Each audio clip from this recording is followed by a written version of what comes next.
बिस्मिल्लाहिर्रहमानिर्रहीम, अस्सलाम वालेकुम guys, welcome back to my channel Kashmir cooking. Guys आज हमारे जो है रिसोन, जिसको हम कश्मीरी में कहते हैं रिसोन। गाइस सबसे पहले हम कढ़ाई में 2 चमचे तेल के लगाएंगे और इस तेल को हम गर्म करेंगे। तेल गर्म हो चुका है, अब हम इसमें प्याज और लहसुन फ्राई करेंगे। प्याज फ्राई हो चुके हैं, अब हम इसमें रिसोन डालेंगे। गाइस हम इसमें नमक डालेंगे, तो मसालों का पेस्ट डालेंगे और सौंफ डालेंगे और हरी मिर्ची डालेंगे। गाइस हम इसको अच्छी तरह मिक्स करेंगे और फ्राई भी करेंगे।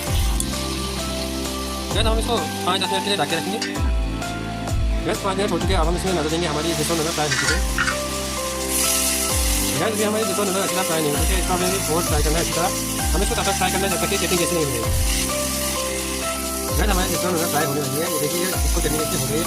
फिर हम इसको और 2-4 मिनट पकाएंगे, उसके बाद हमारी रिसोन नजर अच्छी तरह तैयार हो जाएगी। गैस हमारे रिसोन नजर अच्छी तरह फ्राई हो चुके हैं और ये तैयार भी हो चुके हैं। अब हम इसको नीचे उतारेंगे। गैस हमारे रिसोन नजर अच्छी तरह तैयार हो चुके हैं। आप इसको घर में ट्राई कीजिए और आपको मेरी आज की रेसिपी पसंद आई, प्लीज़ वीडियो को लाइक कीजिए, शेयर कीजिए और चैनल को सब्सक्राइब कीजिए। अल्लाह हाफिज़।